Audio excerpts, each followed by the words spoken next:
Hello বন্ধুরা, আমি মন্দিরা। আমি চলে এসেছি নতুন একটি ব্লগ নিয়ে। আর আজকে আমরা যাব শ্বশুরবাড়ি। আমি যেহেতু থাকি বর্ধমানে, আর হাজব্যান্ডও বাড়িতেই আছে।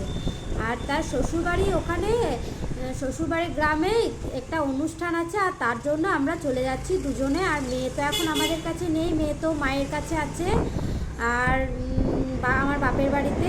আর তাই আমরা দুজনেই চলে যাচ্ছি। আর যেহেতু আমার ডিউটি ছিল দিনের বেলা, তাই দিনের বেলা যেতে পারিনি। তাই সন্ধ্যাবেলা বর্ধমানে ডিউটি করে স্নান টান সেরে আর ঠাকুরকে সন্ধ্যা দিয়ে তারপর আমরা বেরিয়ে পড়েছি। আর আমাদের দক্ষিণ দামোদরের ওদিকে ছিল শয়লা বলে একটা অনুষ্ঠান ছিল, আর তাই এই অনুষ্ঠানের জন্য আমরা চলে এসেছিলাম শ্বশুরবাড়িতে। আর এই দেখো গ্রামে ঢুকেও গেছি। আর তারপরে আমরা যে আমাদের শয়লা বলে যে অনুষ্ঠানটা ছিল, এটা কী অনুষ্ঠান সেটা আপনাদের বলবো। তার আগে বলি, আমাদের শ্বশুরবাড়িতে আজকে হচ্ছিল যে ছৌ নাচ। আর আমরা যেহেতু সন্ধেবেলাতেই বেরিয়েছি, তাই দেরি হয়ে গেছে আসতে, আর তার অনুষ্ঠানও স্টার্ট হয়ে গেছিলো।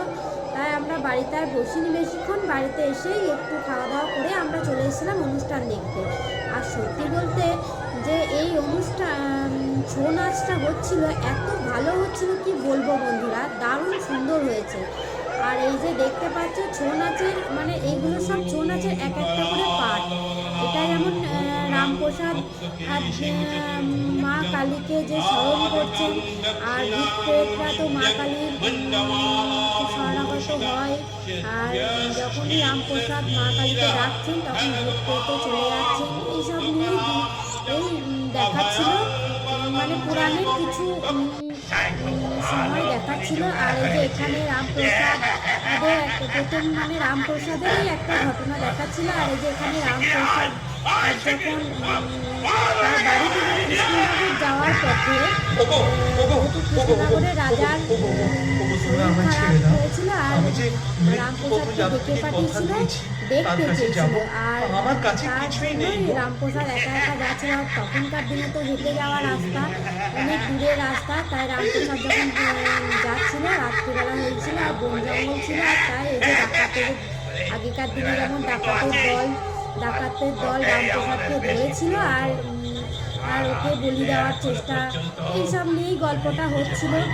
তো তারপর তো মা কালীও শরণাপন্ন হলো, ওদেরও দেখা দিল। মা কালী এগুলো দেখুন, আপনারা শুনতে পারেন কথাগুলো, তাই আমি বেশি কিছু বলছি না। আর তারপরে এত ভিড় হয়েছিল, আমি তো অনেক দূর থেকেই ছবিগুলো তুলছিলাম, সেইভাবে ছবিগুলো ভালোভাবে আসেইনি, সামনে থেকে তো তুলতেই পারিনি, যেহেতু আমরা দেরি করে গেছি আর সেইভাবে জায়গাও পাইনি।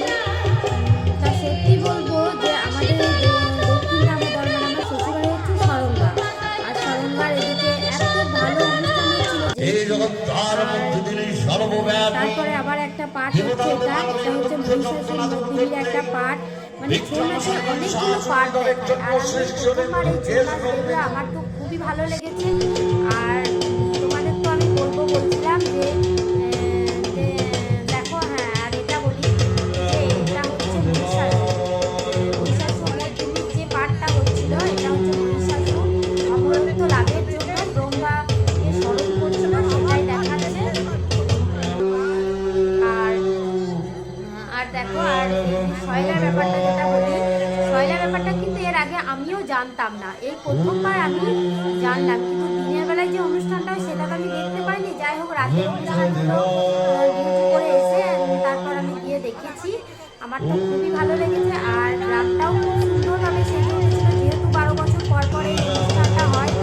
আর এই অনুষ্ঠানটার আর উৎস হচ্ছে মনসামঙ্গল কাপড়ে এই অনুষ্ঠানটা ছিল।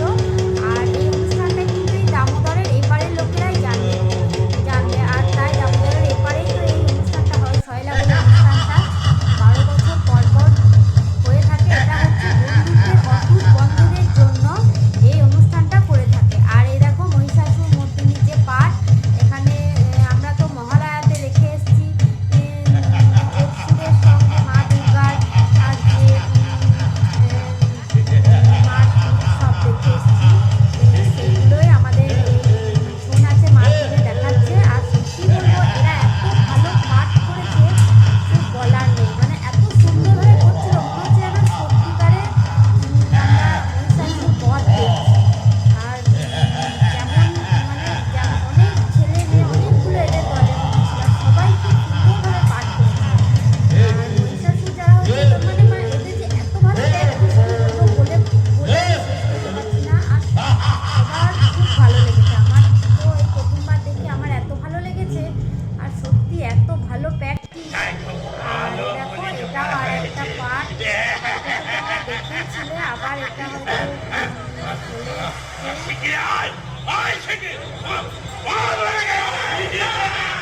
ওগো ওগো ওগো ওগো ওগো ওগো ওগো ওগো তোমরা আমার ছেড়ে দাও।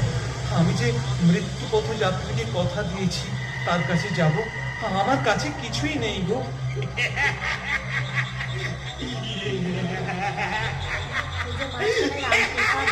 দাঁড়িয়ে আছে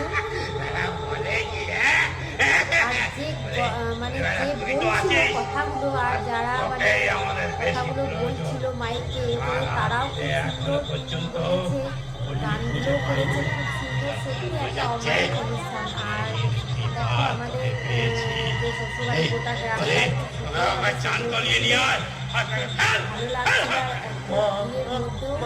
আমরা দেখতে পেয়েছি, এটাই আমাদের সৌভাগ্য। এত ভালো একটা অনুষ্ঠান তো 12 বছর পর পর সত্যি সবাই এত ভালো একটা অনুষ্ঠান সবাই যেন মিস করে। এই সপ্তরাশি হতে 12 বছর ধরে সবাই মিস করে থাকা। আর এই দেখো মা কালী মানে সত্যি আমরা তো টিভিতে আমরা দেখি যে এডিট করে ছবি বসানো, এডিট করে সুন্দরভাবে, কিন্তু এখানে যে এডিট নয় মানুষ কোনো এডিট নয়, কিন্তু ঠিক মনে হচ্ছে যেন আমরা টিভিতেই দেখছি।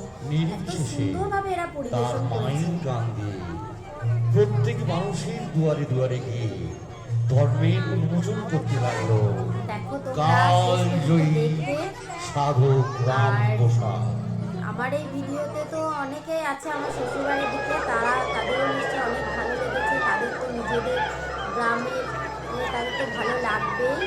আর আমি এটা মেনলি আমি দেখাতে চাই যে আমি যেদিকে থাকি আমার এদিকে কিন্তু এরকম কোনো অনুষ্ঠান কেউ জানেই না। তাদের কেমন লাগলো কিন্তু জানাবে। আর এই যে এখানে দেখো সেই ভূত পেতনিগুলো কেমন আওয়াজ করে কেমন সাজে, ঠিক দেখে মনে হচ্ছে সত্যিকারের ভূত যেন। আর যে মানে মিউজিকগুলো যেগুলো দিচ্ছিল সে তো সত্যি খুব ভয়ানক। আর এত ভয়ানক আর এত সুন্দর লাগছে কি বলবো। সত্যি করা যায় তার পিতামাতাকে তীব্র সংলগ্ন দেবতা বর্ণিসংসভাবে হত্যা করেছিল। তারই প্রতিশোধ নেবার জন্য স্বয়ং সৃষ্টিকর্তা ব্রহ্মার দানে ব্রহ্মাসুর পুত্র মহিষাস মায়ের সাধনা করছে। আর দেখো যে মেয়েটি দাঁড়িয়ে আছে মা কালীর সাথে, তো আমি তো প্রথমে দেখে বুঝতেই পারিনি ওটা কোনো মানুষ। পুরো মনে হচ্ছে যেন একটা মা কালীর মূর্তি দাঁড়িয়ে আছে। একটা মানুষ যে এইভাবে এক স্থির হয়, মানে এটা প্র্যাকটিস না হলে এরকম হয়, তাই না? সত্যি দেখে বুঝতে পারিনি যে এটা মানুষ। বোঝার দায় আছে, আপনারা নিজেরাই ভাবুন একবার। সুন্দর করে আবার দেখুন কেমন সুন্দর করে ঘুরে গেল, মানে যে রামপ্রসাদকে দেখা দেবে এইভাবে সুন্দর করে ঘুরে মায়ের রূপ বদল হলো।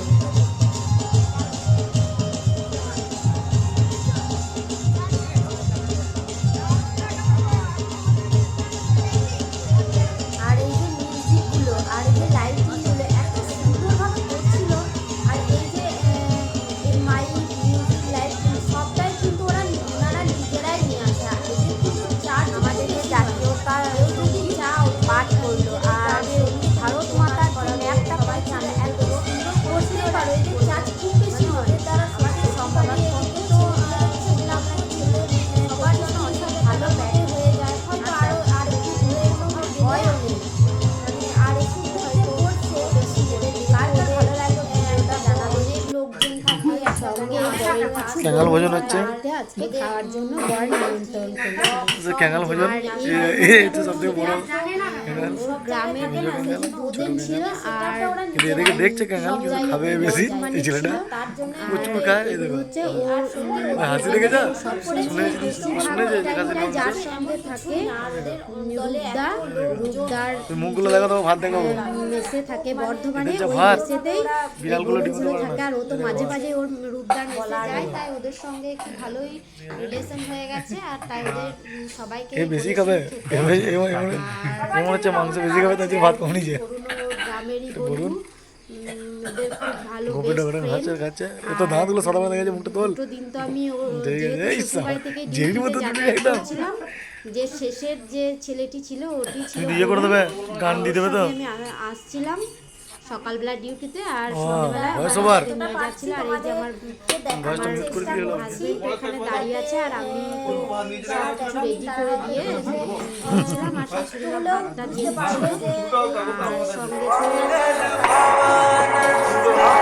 আগে দেখেছো তারা তো জানো আর সঙ্গে তো অনেক কিছুই আমরা করে নিয়েছিলাম, যেমন ঝুরঝুরে আলু ভাজা করেছিলাম, বেগুন ভাজা করেছিলাম, করেছিলাম ঝুরঝুরে আলু ভাজা, বেগুন ভাজা, ফুলকপি ভাজা, স্যালাড করেছিলাম আর খাসির মাংস করেছিলাম, চাটনি, পাঁপড়, ওটা পাপড় নয় আলু ভাজা। আর কিছু না। যেহেতু এই ছেলেরা এমনিতেই তো তরকারি পাতি সেইভাবে খেতে চায় না, বাঁধাকপির তরকারি আর মাছ রান্না করা ছিল, কিন্তু ওরা তো কেউ নেবে না বললো, আর তাই আমি লজ্জা করে কম কাজ করে করে দিলাম আর বন্ধুদের খেতে দিয়ে দিয়েছিলাম। আর তার মাঝে আমার যে বরের দাদা সেও ছিল, ওই যে মাঝখানে যে বসে আছে, ওই দিক দিয়ে যাওয়া ছিল না। আমার বরের